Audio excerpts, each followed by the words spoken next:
The outcome of the Battle of Okinawa was always known for both sides of the war, but the difference between success and failure is that you actually need to try. With Japan being so far stretched, being at war with multiple countries, it was hard for them to keep up protection of their own country. They knew that it was just a matter of time before America made a move to take them over, and they knew what their fate was, yet they all sacrificed their lives to give the mainland more time to better ready themselves for the war that was going to make its way up north. Japan had 150,000 men, kamikaze bombers, and minimal naval fleets.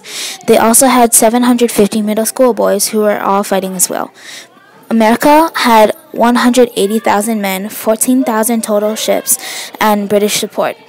Just between those differences in manpower and machine power, it was likely that America was going to win.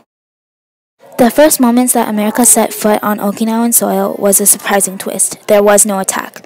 Weeks before America arrived at Japan, the soldiers spent so much time planning their strategies and creating and setting up traps, hidden snipers, and explosives. Japan's strategy was to wait for America to come in further and take them on when they could reach the booby-trapped fields. There, all Japan could do was fight for time, for most time that they could muster up to live, and to fight for the time for their home country. At the beginning of this bloodshed, America had a very good advantage over the Japanese. They were able to capture one of the Japanese-American translators. America also had the decoder for the Japanese codes and messages sent to each other. With both of those things, America was able to figure out what Japan was going to do and what they had planned. Even though America did have all that advantage, they still were trapped in some of the traps that Japan set up so many weeks before. Throughout this war, America was able to quickly realize what exactly Japan was going and able to come up with something as a counterattack. If a plane kamikaze raid came up, Americans were smart enough to figure out that they needed to shoot the planes down before the planes actually crashed into the ships. From the eyes of an Okinawan volunteering at a close field hospital, you could say that the experience was traumatizing. In an interview with David Allen, Kyoko Tsubota talked about her experiences during the war. During the interview, she talked about the day that they evacuated people who could walk. One day, an order was issued for everyone who could walk to leave the caves because the caves would soon be surrounded by Allied forces. Wounded soldiers walked out of the caves, some leaning on canes, others with a limp.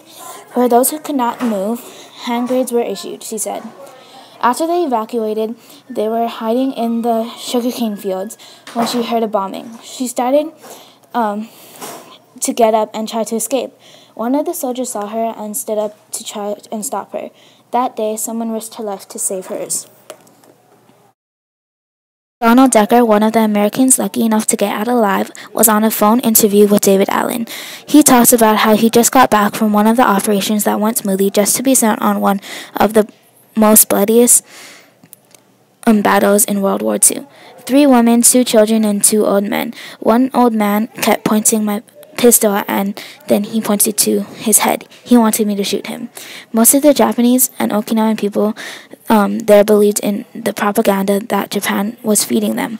They honestly thought the Americans were evil and ruthless. Most Japanese citizens asked to be shot.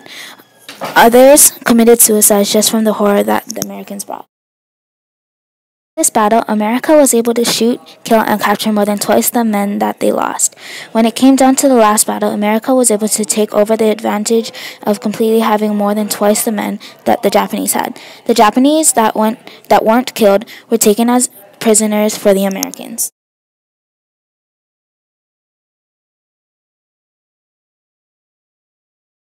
The final stand. Japan had called off all the remaining men in different battles throughout of Okinawa into one final place to stand against the Americans. The final outcome was what was predicted. Japan had lost the battle and men, and America moved to get ready for the battle against the mainland. Over 8 million artillery rounds were fired, and more than 12,000 American service members were killed and more than 30,000 wounded or missing. The Japanese military lost more than 110,000, but the Okinawan citizens took the brunt of it. Ranging between 40,000 and 150,000 Okinawans perished during the battle.